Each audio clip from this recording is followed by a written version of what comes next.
నమస్తే, welcome to ISR 9 news. ముందుగా headlines. వరుసగా మూడోసారి ప్రధానిగా ప్రమాణ స్వీకారం చేసిన నరేంద్ర మోదీ రాజ్యాంగాన్ని గౌరవిస్తూ నిర్ణయాలు తీసుకుంటామని వ్యాఖ్య.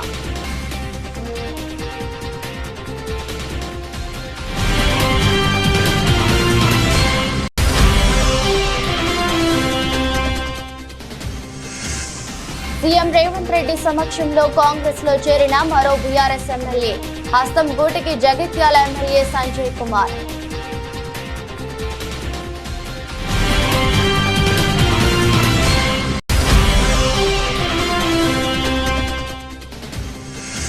పులివెందుల కాంట్రాక్టర్లకు మాజీ సీఎం జగన్ భరోసా, కోర్టుకు వెళ్లైనా బిల్లులు తెచ్చుకుందామని హామీ.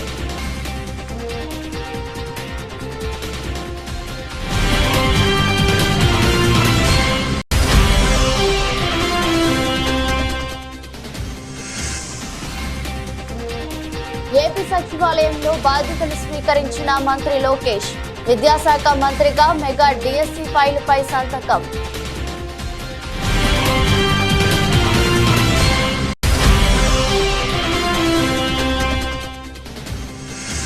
తెలంగాణ వ్యాప్తంగా జూనియర్ డాక్టర్ల నిరవధిక సమ్మె, ఎమర్జెన్సీ సేవలు మినహా మిగతా అన్ని రకాల విధులను బహిష్కరించిన జుడాల.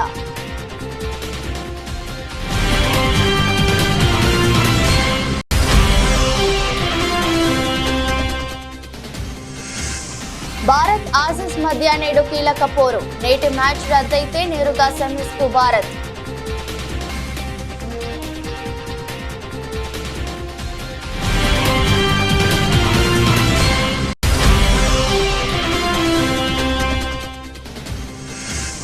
భారీ నష్టాలతో మొదలైన స్టాక్ మార్కెట్లు, ప్రధానంగా క్షీణించిన ఫార్మా, ప్రైవేట్ బ్యాంక్, మెటల్ షేర్లు.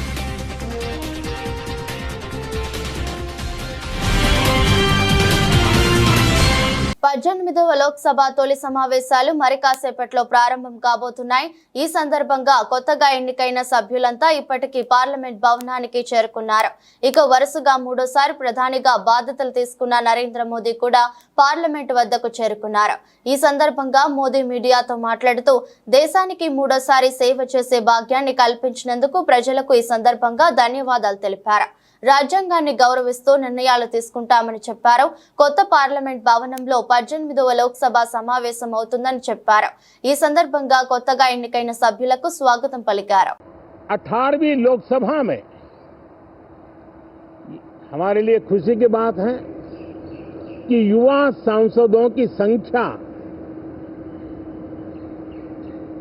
अच्छी है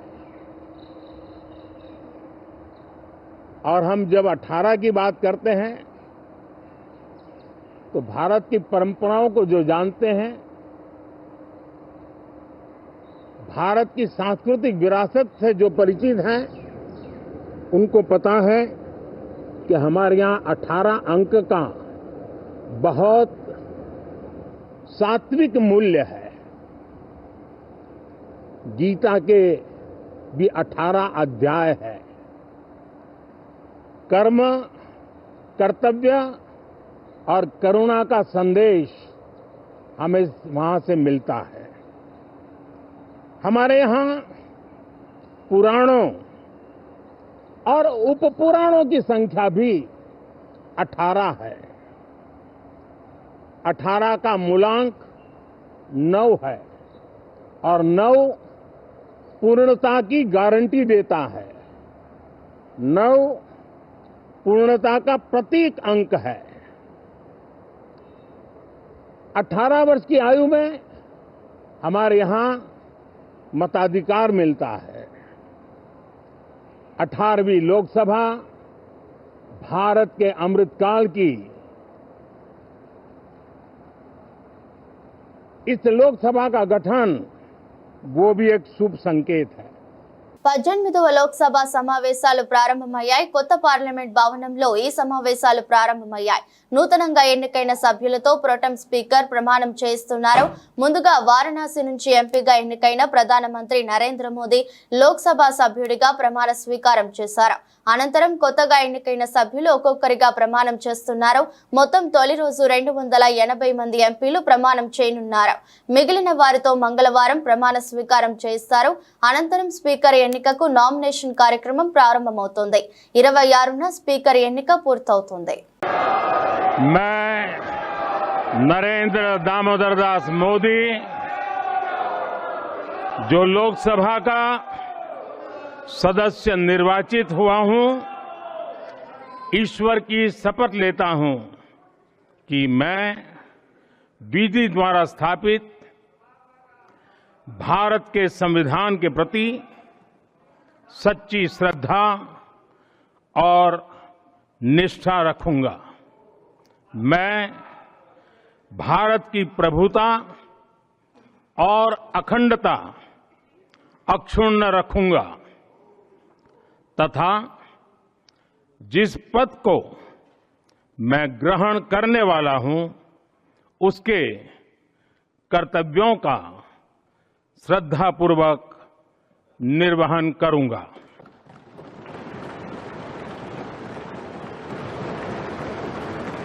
బీఆర్ఎస్ పార్టీకి మరో ఎదురు దెబ్బ తగిలింది. ఆ పార్టీకి చెందిన జగిత్యాల ఎమ్మెల్యే ఎం సంజయ్ కుమార్ కాంగ్రెస్ తీర్థం పుచ్చుకున్నారు. ఆదివారం రాత్రి ఆయన కాంగ్రెస్ పార్టీలో చేరారు. జూబ్లీహిల్స్ లోని సీఎం రేవంత్ రెడ్డి నివాసంలో ఎమ్మెల్యే కాంగ్రెస్ కండువా కప్పుకున్నారు. సీఎం రేవంత్ రెడ్డి కండువా కప్పి పార్టీలోకి సాదరంగా ఆహ్వానించారు. ఈ కార్యక్రమంలో మంత్రి పొంగులేటి శ్రీనివాసరెడ్డి, బోధన ఎమ్మెల్యే సుదర్శన్ రెడ్డి, సీఎం సలహాదారులు వేం నరేందర్ రెడ్డి పాల్గొన్నారు. కాగా ఈ చేరికతో మొత్తం 5గురు బీఆర్ఎస్ ఎమ్మెల్యేలు కాంగ్రెస్ లో చేరినట్టయింది. ఇటీవలే మాజీ స్పీకర్ పోచారం శ్రీనివాస్ రెడ్డి హస్తం పార్టీలో చేరారు. అంతకంటే ముందు దానం నాగేందర్, కడియం శ్రీహరి, తెల్లం వెంకట్రావులు కాంగ్రెస్ తీర్థం పుచ్చుకున్నారు. కాగా జగిత్యాల ఎమ్మెల్యే సంజయ్ కుమార్ విషయానికి వస్తే 2018లో ఆయన తొలిసారి ఎమ్మెల్యేగా గెలిచారు.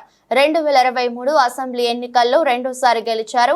సీఎం పీసీసీ అధ్యక్షుడు రేవంత్ రెడ్డి ఆహ్వానం మేరకు కాంగ్రెస్ లో చేరినట్టుగా ప్రచారం జరుగుతోంది. మెగా డిఎస్సికి ఆంధ్రప్రదేశ్ కేబినెట్ ఆమోదం తెలిపినట్లు సమాచారం. సోమవారం ఉదయం సీఎం చంద్రబాబు నేతృత్వంలో కేబినెట్ భేటీ ప్రారంభమైంది. ఈ సమావేశంలో ఎన్నికల సందర్భంగా ప్రజలకు ఇచ్చిన హామీల అమలుపై మంత్రులు చర్చిస్తున్నారు. ఈ క్రమంలోనే మెగా డిఎస్సి నిర్వహణకు సంబంధించిన షెడ్యూల్ ను అధికారులు కేబినెట్ ముందుంచారు. దీనిపై సమగ్రంగా చర్చించిన కేబినెట్ మెగా డిఎస్సికి ఆమోదం తెలిపింది. ప్రతిపాదిత షెడ్యూల్ ప్రకారం జూలై 1 నుంచి ప్రారంభమయ్యే ప్రక్రియ డిసెంబర్ 10 నాటికి ముగియనుంది. మెగా డిఎస్సి కింద 16,347 పోస్టులను భర్తీ చేయనున్నట్లు అధికారులు తెలిపారు. దీంతో పాటు గత ప్రభుత్వం తీసుకొచ్చిన ల్యాండ్ టైటిలింగ్ చట్టం రద్దు, ఎన్నికల సందర్భంగా పింఛన్ పెంపు హామీ, అన్న క్యాంటీన్ల పునరుద్ధరణ తదితర హామీల అమలుకు మంత్రివర్గం ఆమోదం తెలిపినట్లు సమాచారం. కొత్తగా టెట్ నిర్వహణ, టెట్ లేకుండా డిఎస్సి నిర్వహణ ప్రతిపాదనలపైన మంత్రులు చర్చించారు. ప్రస్తుతం 3,000గా ఉన్న పెన్షన్ను 4,000కు పెంచేందుకు కేబినెట్ ఓకే చెప్పింది. పెంచిన పెన్షన్ను జూలై 1 నుంచి లబ్ధిదారులకు ఇంటి వద్ద అందజేయాలని మంత్రులు నిర్ణయించారు. ఏప్రిల్ నెల నుంచే పెన్షన్ పెంపు అమలు చేయాలని, ఆ మొత్తాన్ని ఈ నెల పెన్షన్తో కలిపి ఇవ్వాలని మంత్రివర్గం నిర్ణయించింది. దీంతో ఈ నెలలో పెన్షన్దారులు 7,000 చొప్పున అందుకోనున్నారు. పులివెందుల ఏరియా డెవలప్మెంట్ ఏజెన్సీ కింద అభివృద్ధి పనులు చేసిన కాంట్రాక్టర్లు అధైర్యపడవద్దని మాజీ సీఎం జగన్ భరోసా ఇచ్చారు. కోర్టుకు వెళ్లైనా బిల్లులు తెచ్చుకుందామని అన్నారు. వైఎస్ఆర్ జిల్లా పులివెందుల పర్యటనలో ఉన్న ఆయనను Pulivendula municipal chairman Varaprasad, vice chairman Manohar Reddy, ఇతర కౌన్సిలర్లు కలిసి బిల్లుల అంశాన్ని ప్రస్తావించారు. నీరు చెట్టు కింద పనిచేసిన టీడీపీ నాయకులకు 250 కోట్ల మేర బిల్లులను వైసీపీ ప్రభుత్వ హయాంలో చెల్లించినట్లు జగన్ గుర్తు చేశారు. వైసీపీ పాలనలో 4.5 ఏళ్లు ఎలాంటి ఇబ్బందులు లేకుండా బిల్లులు చెల్లించామని ఆయన తెలిపారు. కాంట్రాక్టర్లు కాస్త ఓపిక పట్టాలని సూచించారు. వైసీపీ హయాంలో చేసిన పనులకు బిల్లులు చెల్లించకపోతే కోర్టుకెళ్లైనా బిల్లులు తెచ్చుకుందామని అన్నారు. మరోవైపు జగన్ ను కలిసేందుకు క్యాంపు కార్యాలయానికి తరలివచ్చిన కార్యకర్తలు, అభిమానుల మధ్య తోపులాట జరగడంతో పోలీసులు రంగంలోకి దిగి లాఠీ చార్జ్ చేయాల్సి వచ్చింది. ఈ క్రమంలో కార్యాలయ అద్దాలు పగిలి ఓ కార్యకర్తకు గాయాలయ్యాయి. క్యాంపు కార్యాలయానికి పోలీసులు పటిష్ట బందోబస్తు ఏర్పాటు చేశారు. పులివెందుల, కడప డీఎస్పీలు వినోద్ కుమార్, రవికుమార్, రమాకాంత్ ఆధ్వర్యంలో 9 మంది సిఐలు, 7 ఎస్ఐలు, 130 మంది పోలీసులు బందోబస్తులో పాల్గొన్నారు. ఆంధ్రప్రదేశ్ ఐటీ శాఖ మంత్రి నారా లోకేష్ సోమవారం బాధ్యతలు స్వీకరించారు. ఉదయం సచివాలయానికి చేరుకున్న మంత్రి లోకేష్ కు వేద మంత్రోచ్చరణలతో పండితులు స్వాగతం పలికారు. అనంతరం 4వ బ్లాక్ లోని తన ఛాంబర్ లో లోకేష్ ప్రత్యేక పూజలు చేసి ఐటీ, విద్య, ఆర్టీజీ శాఖల బాధ్యతలు చేపట్టారు. పలు దస్త్రాలను ఆయన పరిశీలించారు. ఆంధ్రప్రదేశ్ ఐటీ, విద్య, ఆర్టీజీ శాఖల మంత్రిగా బాధ్యతలు స్వీకరించిన నారా లోకేష్ తొలి సంతకం మెగా డిఎస్సి ఫైలుపై చేశారు.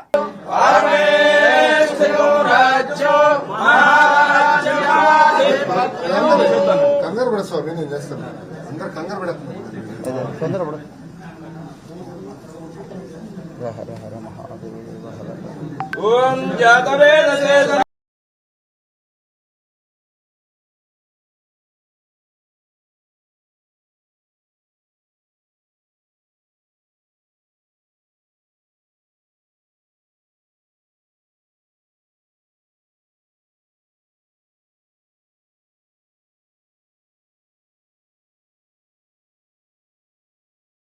పద్దెనిమిదవ లోక్సభ తొలి సమావేశాలు కొనసాగుతున్నాయి.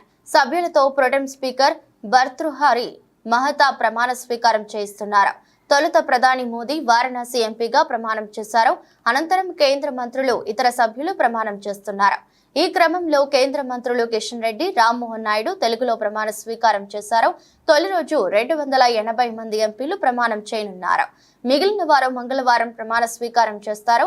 అనంతరం స్పీకర్ ఎన్నికకు నామినేషన్ కార్యక్రమం మొదలవుతుంది. ఈ నెల 26న స్పీకర్ ఎన్నిక పూర్తవుతుంది. 27న రాజ్యసభ సమావేశాలు కూడా ప్రారంభమవుతాయి. అదే రోజు ఉభయ సభలను ఉద్దేశించి రాష్ట్రపతి ద్రౌపది ముర్ము ప్రసంగించనున్నారు.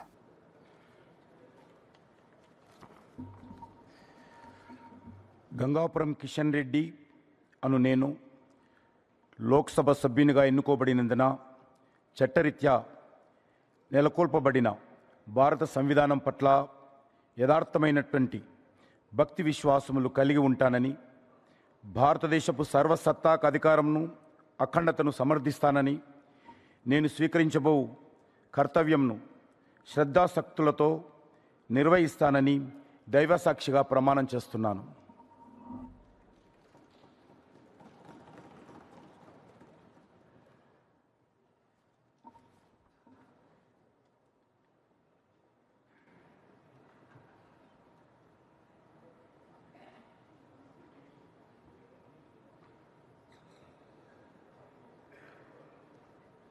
హనుమకొండ జిల్లా బీదదేవరపల్లి మండలం గాంధీనగర్ గ్రామంలో మంత్రి పొన్నం ప్రభాకర్ పాల్గొన్న డాక్టర్ బిఆర్ అంబేద్కర్ విగ్రహావిష్కరణ కార్యక్రమం రసాబసగా మారింది.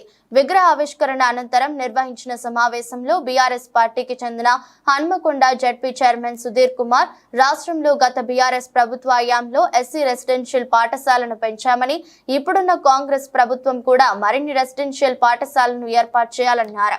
అదేవిధంగా దళితులకు ఇచ్చిన దళిత బంధు స్థానంలో అంబేద్కర్ అభయహస్తం కింద దళితులకు 12 లక్షల రూపాయలు రాష్ట్ర ప్రభుత్వం ఇవ్వాలన్నారు. ఈ విషయాలపై మంత్రి పొన్నం ప్రభాకర్ ముఖ్యమంత్రితో మాట్లాడాలని అంటుండగానే మంత్రి పొన్నం ప్రభాకర్ కలక చేసుకుని అంబేద్కర్ విగ్రహావిష్కరణ కార్యక్రమం రాజకీయ వేదిక కాదని, పార్టీల గురించి మాట్లాడవద్దని ఆగ్రహం వ్యక్తం చేశారు. జడ్పీ చైర్మన్ సుధీర్ కుమార్ దగ్గర నుండి మైక్ తీసుకుని పక్కకు ఇచ్చేశారు. అయినా తాను మాట్లాడతానని మైక్ ఇవ్వమని జడ్పీ చైర్మన్ సుధీర్ కుమార్ కోరడంతో అక్కడే ఉన్న కాంగ్రెస్ పార్టీ శ్రేణులు కాంగ్రెస్ పార్టీకి అనుకూలంగా నినాదాలు చేశారు. దీంతో సమావేశంలో కాసేపు గందరగోళం చోటు చేసుకుంది. అనంతరం కాసేపటికి జడ్పీ చైర్మన్ సుధీర్ కుమార్ అక్కడి నుండి వెళ్లిపోయారు.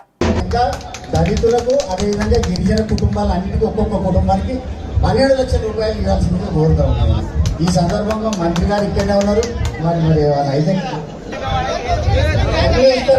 నమ్మకం ఉండదు. ఎందుకంటే ఇవాళ అంబేద్కర్ విగ్రహావిష్కరణ రాజకీయాలతో టీఆర్ఎస్ ఏం చేసి కాంగ్రెస్ ఏం చేసింది కాదు, అనవసరం లేని పార్టీ వచ్చి మాటలు ఎవరైనా మాట్లాడేదా? ఎందుకు దాని గురించి మాట్లాడి మీరు అగౌరవపరుచుకుంటారు? రాజకీయాలు, ప్రభుత్వాలు, ఎన్నికలు, ఓట్లు అవన్నద్దు. అంబేద్కర్ గారు గౌరవిద్దాం. దళిత సంఘాలకు ఏం చేద్దాం చెప్తాం, కానీ అవి ఎందుకు ఖాళీగా ఉండదు.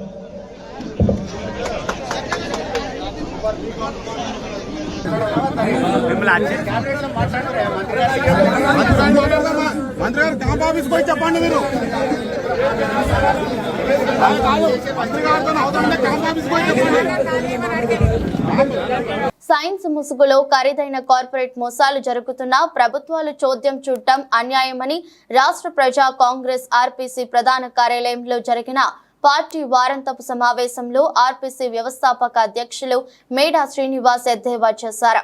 వైద్య విద్య పూర్తిగా కార్పొరేట్ మాఫియా చేతుల్లోకి వెళ్లిపోయిందని, వైద్య విద్యార్థులకు మానవ శరీర అవయవాలు పైన ఆరోగ్య సమస్యలపైన ఆదాయం చేసే విధంగా పాఠ్యాంశాలను బోధించటం లేదని, ఖరీదైన వ్యాపార దృక్పథ కోణంలో వైద్య శాస్త్రాన్ని కార్పొరేట్ శక్తులు వశపరుచుకుంటున్నాయని, వైద్య సిలబస్ ను సైతం వైద్య వ్యాపార సామ్రాజ్యానికి అనుగుణంగా విస్తరించే విధంగా విద్యార్థులకు వైద్య కళాశాలల్లో బోధనలు బోధిస్తున్నారని, రోగాలు తగ్గించడంపై సిలబస్ ను బోధించకుండా ప్రైవేట్ కార్పొరేట్ ఆసుపత్రులకు ఒక రోగి నుండి లక్షల్లో కాసులు కురిసే విధంగా వాస్తవ వైద్య శాస్త్రానికి అంతుపట్టని వైద్య సేవలు రోగికి జరుగుతున్నాయని, నేడు అనేక మందికి వైద్య శాస్త్రంపై అవగాహన లేకపోయినా చైనా రష్యా సిలబస్ చదివామంటూ ఆదేశ సర్టిఫికెట్లతో వైద్యులుగా చలామణి అయిపోతూ మనుషుల ప్రాణాలు తీస్తున్నారని, ప్రభుత్వాలు ప్రైవేట్ కార్పొరేట్ ఆసుపత్రుల నిర్వహణలపైన సౌకర్యాలపైన నిబంధనలపైన కనీస పర్యవేక్షణ లేకుండానే డిఎం మరియు హెచ్ఓ శాఖలు పనితీరు అంతా అవినీతి కాసులు దండుకోవటంపై ఉన్న ధ్యాస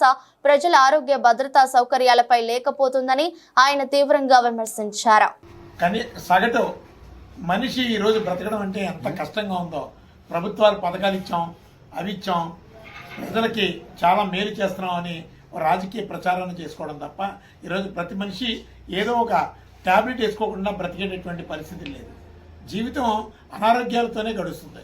ఎందుకంటే ఈ మార్కెట్లో లభ్యమయ్యేటటువంటి ప్రతి వస్తువు కూడా పూర్తిగా పొల్యూట్ అయిపోయింది. త్రాగే నీరు దగ్గర నుంచి గాలి, ఇండస్ట్రియల్ పొల్యూషన్ కావచ్చు, రివర్ వాటర్ పొల్యూషన్ కావచ్చు, అలాగే మాల్స్లో దొరికేటటువంటి ప్రతి వస్తువు ఈరోజు పొల్యూట్ అయిపోయింది. వీటి మూలంగా ప్రజల ఆరోగ్యాలు క్షీణిస్తున్నాయి. మీరు ఈరోజు చెప్పేటటువంటి కలబుల కబుర్లన్నీ కూడా మనిషి బ్రతకడానికి పనికి రావడం లేదు. ఈరోజు ఒక టెస్ట్ చేయించుకోవడానికి బ్లడ్ టెస్ట్, యూరిన్ టెస్ట్లో, లివర్ టెస్ట్లో, అలాగే ట్రైగ్లైసిస్, HbA1c ఏ టెస్ట్ చేసుకున్నా ఈ ఏరియాలో ఒక టెస్ట్ చేయించుకుంటే మరలా ఇంకో ల్యాబ్కి వెళ్తే ఆ రేటు వేరేగా ఉంటుంది, ఇంకో దగ్గర ఇంకో రేటు ఉంటుంది. మేము గవర్నమెంట్ని రాష్ట్రీయ ప్రజా కాంగ్రెస్ పార్టీ నుంచి ఒకటే డిమాండ్ చేస్తున్నాం.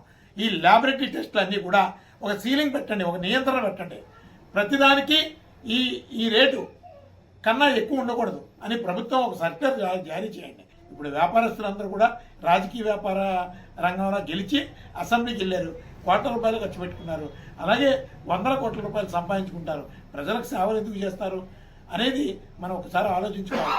రాష్ట్రీయ ప్రజా కాంగ్రెస్ పార్టీ సుదీర్ఘ లక్ష్యం ఈ సమాజానికి, అలాగే ప్రజలకి, బాధిత ప్రజలకి ఒక బాధ్యత కలిగినటువంటి ఒక సెక్యులర్గా మనిషి జీవితాన్ని ముందుకు నడిపించాలనే ప్రధాన దృక్పథంతో రాష్ట్రీయ ప్రజా కాంగ్రెస్ పార్టీ పనిచేస్తుంది. అలాగే ప్రభుత్వానికి రాష్ట్రీయ ప్రజా కాంగ్రెస్ పార్టీ నుంచి రిటర్న్గా ఒక లెటర్ కూడా పెట్టడం జరిగింది. ఈ ల్యాబొరేటరీ టెస్టులు, అలాగే ప్రభుత్వ ఆసుపత్రుల్లో కొన్ని వైద్యాలకు సంబంధించి ఒక రేటుని నిర్ణయించి దానికి తగినటువంటి ఒక సర్క్యులర్ని అమలు చేయమని రాష్ట్రీయ ప్రజా కాంగ్రెస్ పార్టీ నుంచి ప్రభుత్వాన్ని కోరుతాం. తెలంగాణ రెవెన్యూ, గృహ నిర్మాణ, సమాచార శాఖ మంత్రి పొంగులేటి శ్రీనివాసారెడ్డి మరోసారి మానవత్వాన్ని నిరూపించుకున్నారు.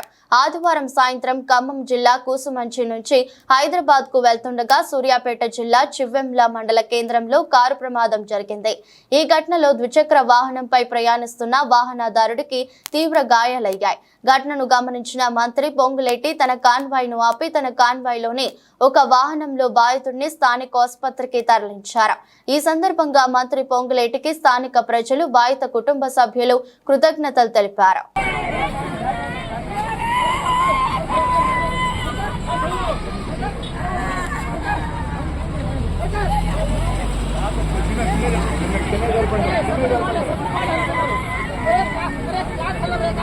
మంచి కూర్చోండి, మీరు కూడా కూర్చోండి. కూర్చోండి లోపల బాబు, ఒక కూర్చోండి. హాస్పిటల్ మెసేజ్ నుంచి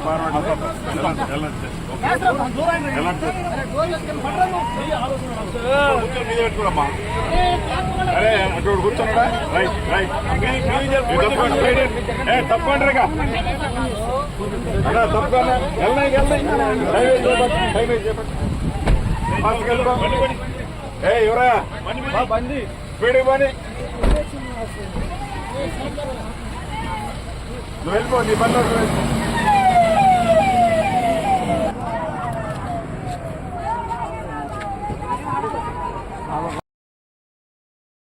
మెదక్ జిల్లా కౌడిపల్లి పోలీస్ స్టేషన్ పరిధిలో గృహ నిర్మాణానికి ఉపయోగించే సెంట్రింగ్ డబ్బా చోరీకి పాల్పడుతున్న 10 దొంగల ముఠాను అరెస్ట్ చేశారు కౌడిపల్లి పోలీసులు. ఈ నెల 11న కౌడిపల్లి మండల పరిధిలోని నాగుసనపల్లి గ్రామానికి చెందిన ఆల్మాయిపేట దశరథ్ గృహ నిర్మాణానికి 200 సెంట్రింగ్ డబ్బులు సెంట్రింగ్ మేస్త్రి పెద్దాపురం అశోక్ తీసుకురాగా గుర్తు తెలియని నిందితులు అపహరించారు. అందుకుగాను సెంట్రింగ్ మేస్త్రి అశోక్ కౌడిపల్లి పోలీసులకు ఫిర్యాదు చేయగా దర్యాప్తు చేపట్టిన పోలీసులు 2 ప్రత్యేక బృందాలుగా ఏర్పడి రాత్రిపూట తనిఖీలు నిర్వహించారు. ఇదే క్రమంలో సెంట్రింగ్ డబ్బాల చోరీకై మరలా కౌడిపల్లి వచ్చిన దొంగల ముఠాను అరెస్ట్ చేసి 99,000 నగదు, ఒక ప్యాసింజర్, ఒక ట్రాలీ ఆటో, ద్విచక్ర వాహనం, 255 సెంట్రింగ్ డబ్బాలను రికవరీ చేశారు. పోలీసులు మీడియా సమావేశం నిర్వహించిన మెదక్ జిల్లా ఎస్పీ బాలస్వామి నిందితుల వివరాలు వెల్లడించి రిమాండ్ కు తరలించారు. 117/24 అనే క్రైమ్ నెంబర్లో సెంట్రింగ్ బాక్సెస్ పోయినవని కౌడిపల్లి పిఎస్లో ఒక కేసు రిజిస్టర్ చేయడం జరిగింది. దీన్ని బేస్ చేసుకొని మా టీం అంటే పోలీస్ టీం ఎవరైతే ఉన్నారో SI Ranjith Reddy, constable Bagayya, Upender and Srikanth, వీళ్ళు ముగ్గురు ఒక టీమ్గా పనిచేస్తూ ఈ సెంట్రింగ్ బాక్సెస్ ఎక్కడ పోయినాయి అనేది సీసీటీవీలు వెరిఫై చేసినప్పుడు ఒక అనుమానాస్పదంగా ఒక ఆటో ట్రాలీ ఆటో కనబడడం జరిగింది. దాన్ని ట్రేస్ అవుట్ చేసుకుంటూ డిటెక్ట్ చేసినప్పుడు ఇది పల్పనూరు గ్రామం వద్ద అత్నూర పోలీస్ స్టేషన్ లిమిట్స్లో ఒక గ్రామంలో అక్కడ డంప్ చేసి వెళ్ళిపోయినట్టుగా తెలిసింది. సో దాని తర్వాత క్లూస్ని బట్టి ఆటో ట్రాలీని నంబర్ని ట్రేస్ చేసి వాళ్ళ ఓనరు, తర్వాత ఎవరైతే ఈ అఫెన్స్లకు పాల్పడ్డారో ఆ అఫెన్సెస్ను సంబంధించిన పర్సన్స్ని కూడా మొత్తము 10 మెంబర్స్ని అరెస్ట్ చేయడం జరిగింది. ఈ 10 మెంబర్స్ని ఇంట్రాగేషన్ చేసినప్పుడు వీళ్ళు ఈ కౌడిపల్లిలో జరిగినటువంటి ఈ 117/24 కాకుండా ఇంతకుముందు కూడా కుల్చారం లిమిట్స్లో 2 కేసులు, తర్వాత శంకరంపేట ఏ లిమిట్స్లో 1 కేసు, అల్లాదుర్గ్ పిఎస్ లిమిట్స్లో 1 కేసు కూడా ఈ గత 15 రోజుల్లోనే చేయడం జరిగింది. ఆ టోటల్ వాల్యూ ఒక ట్రాలీ ఆటో, ఒక ప్యాసింజర్ ఆటో, ఒక బైక్, తర్వాత 255 సెంట్రింగ్ బాక్సెస్ వర్త్ అరౌండ్ 2,50,000, తర్వాత 99,000 క్యాష్ను కూడా రికవరీ చేయడం జరిగింది. తెలంగాణ వ్యాప్తంగా జూనియర్ డాక్టర్లు నిరవధిక సమ్మెకు దిగారు. దీనిలో భాగంగా సోమవారం ఉస్మానియా మెడికల్ కాలేజీలో ధర్నా చేశారు. ఎమర్జెన్సీ సేవలు మినహా మిగతా అన్ని రకాల విధులను బహిష్కరించారు.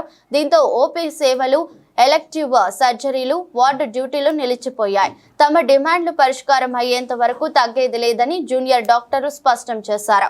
దాదాపు 4,000 మంది సమ్మెలో పాల్గొంటున్నామని తెలిపారు. స్టైఫండ్ చెల్లింపులతో పాటు 8 డిమాండ్లు పరిష్కరించాలని వారు కోరుతున్నారు. గత 4 రోజులుగా నిరసన తెలుపుతున్నప్పటికీ వైద్య శాఖ మంత్రి కానీ ప్రభుత్వం కానీ పట్టించుకోలేదని జూడాలు వాపోయారు. ఈ నేపథ్యంలోనే నిరవధిక సమ్మెకు దిగినట్లు తెలిపారు. ప్రైవేట్లో ఇవ్వాలి ఒక సూపర్ స్పెషాలిటీ కార్డియాలజిస్ట్ కానీ, న్యూరాలజిస్ట్ కానీ, న్యూరో సర్జన్ కానీ బయటికి వెళ్ళి ఎర్న్ చేస్తే we can earn the figures. అట్లాంటిది we are bound to government, we are bound to the పీపుల్కి సర్వ్ చేద్దామని చెప్పి గవర్నమెంట్ సర్వీస్లోకి వచ్చి బాడీ తీసుకొని సర్వీస్ చేద్దాం అనుకుంటాం. కనీసం ఏంటంటే ఐ రిక్వెస్ట్ మైదర్ సాయించిన ప్లీజ్ టేక్ ద లీడ్. 20 వాళ్ళు అందరూ కొద్దిగా ముందుకు రావాలి, ముందు వచ్చి ఉండాలి. 20 వాళ్ళు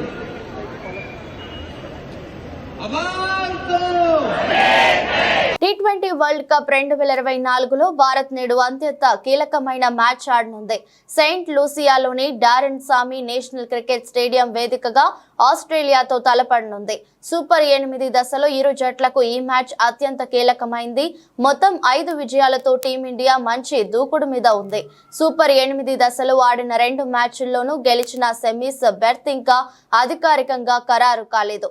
మరోవైపు ఆస్ట్రేలియా జట్టు అనూహ్య రీతిలో గత మ్యాచ్లో ఆఫ్ఘనిస్తాన్ చేతిలో ఓడిపోయింది. దీంతో ఆ జట్టు సెమీస్ అవకాశాలు సంక్లిష్టంగా మారాయి. దీంతో అటు ఆసీస్ ఇటు భారత్ జట్లకు నేటి మ్యాచ్ అత్యంత కీలకంగా మారింది. ఈ మ్యాచ్ ఫలితం ఒక సెమీస్ బెర్త్ ని ఖరారు చేయడం ఖాయంగా కనిపిస్తోంది. అయితే యాక్యువెదర్ రిపోర్టు ప్రకారం ఈ మ్యాచ్ కు వరుణుడు ఆటంకం కలిగించే అవకాశాలున్నాయి. మ్యాచ్ సమయంలో వాన పడే అవకాశం 40% ఉందని పేర్కొంది. భారత్ వర్సెస్ ఆస్ట్రేలియా మధ్య మ్యాచ్ వర్షం కారణంగా రద్దయితే సెమీస్ సమీకరణాలు ఆసక్తికరంగా మారతాయి. భారత్ మ్యాచ్ గెలిస్తే దర్జాగా సెమీస్ లోకి అడుగు పెడుతుంది. ఒకవేళ మ్యాచ్ రద్దయితే ఇరు జట్లకు చెరో పాయింట్ లభిస్తుంది. పర్యవసానంగా మొత్తం 5 పాయింట్లతో టీమిండియా సెమీస్ లో అధికారికంగా అడుగు పెడుతుంది. ఈ సమీకరణంలో ఆసీస్ ఖాతాలో 3 పాయింట్లు మాత్రమే ఉంటాయి. దేశీయ స్టాక్ మార్కెట్ సూచీలు వారంలో మొదటి రోజైన సోమవారం భారీ నష్టాలతో ప్రారంభమయ్యాయి. బెంచ్ మార్క్ సూచీలైన సెన్సెక్స్, నిఫ్టీలు సహా బ్యాంక్ నిఫ్టీ మిడ్ క్యాప్లు కూడా ప్రపంచ వ్యాప్తంగా నెలకొన్న ప్రతికూల ప్రభావంతో దిగువనకు పయనించాయి. ఈ క్రమంలో ఉదయం 9:40 సమయంలో సెన్సెక్స్ దాదాపు 400 పాయింట్లు పతనమై 76,885 వద్ద, నిఫ్టీ కూడా 103 పాయింట్లు తగ్గి 23,382 వద్ద ప్రారంభమయ్యాయి. మరోవైపు Nifty bank 473, Nifty mid cap 100 సూచీ 530 పాయింట్లు కోల్పోయింది. ఈ క్రమంలో ఫార్మా, ప్రైవేట్ బ్యాంక్, మెటర్ షేర్లు ప్రధానంగా క్షీణించాయి. మిడ్ క్యాప్, స్మాల్ క్యాప్ సూచీలు కూడా 0.5% మేర నష్టపోయాయి. ఈ నేపథ్యంలోనే ప్రస్తుతం IndusInd bank, Tata steel, Cipla, Adani ports, SBI bank కంపెనీల షేర్లు టాప్ 5 నష్టాల్లో ఉండగా Sun Pharma, ITC, TCS, Wipro, ICICI bank సంస్థల షేర్లు టాప్ 5 లాభాల్లో ఉన్నాయి. భారత స్టాక్ మార్కెట్లో జూన్ 21న విదేశీ సంస్థాగత ఇన్వెస్టర్లు 1,790.19 కోట్ల విలువైన షేర్లను విక్రయించగా, దేశీయ సంస్థాగత ఇన్వెస్టర్లు 1,237.21 కోట్ల విలువైన షేర్లను కొనుగోలు చేశారు. వార్తలు ముగించే ముందు మరోసారి హెడ్లైన్స్. వరుసగా 3వ ప్రధానిగా ప్రమాణ స్వీకారం చేసిన నరేంద్ర మోదీ రాజ్యాంగాన్ని గౌరవిస్తూ నిర్ణయాలు తీసుకుంటామని వ్యాఖ్య.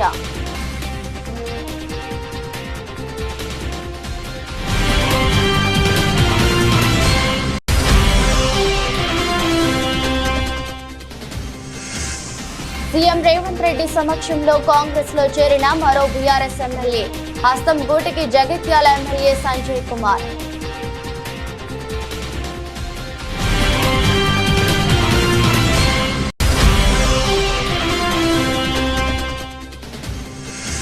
పులివెందుల కాంట్రాక్టర్లకు మాజీ సీఎం జగన్ భరోసా. కోర్టుకు వెళ్లైనా బిల్లులు తెచ్చుకుందామని హామీ.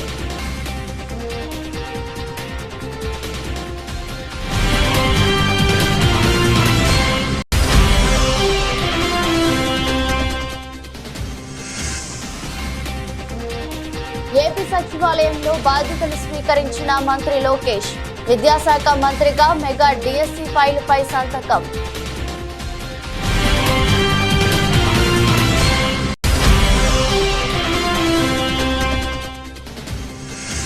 తెలంగాణ వ్యాప్తంగా జూనియర్ డాక్టర్ల నిరవధిక సమ్మె. ఎమర్జెన్సీ సేవలు మినహా మిగతా అన్ని రకాల విధులను బహిష్కరించిన జుడాల.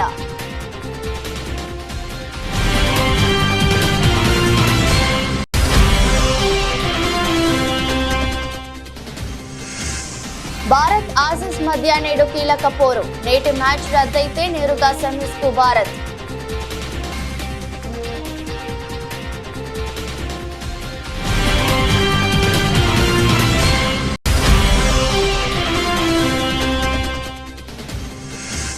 భారీ నష్టాలతో మొదలైన స్టాక్ మార్కెట్లో ప్రధానంగా క్షీణించిన ఫార్మా, ప్రైవేట్ బ్యాంక్, మెటల్ షేర్లు.